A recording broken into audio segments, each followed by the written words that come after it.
দেখতে পাচ্ছেন কি গিরিখাত, কি ভয়ঙ্কর রাস্তাঘাট, অনেক নিচে। এই যে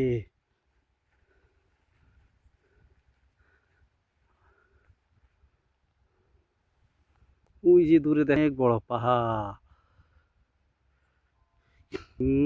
মনে হয় যে টেকনাফের নাফ নদীর পরে বার্মা। আসলে তা নয়, এটা হচ্ছে ডার্টমাউথ, প্লেমাউথ, লন্ডনের এক্সিটারের পরের একটা জেলা, হলিডে এরিয়া। আর এটাই হচ্ছে ইউকের চতুর্দিকে বেষ্টনীতে আছে আর কি আপনার আটলান্টিক মহাসাগর। এগুলো সব আটলান্টিক মহাসাগর।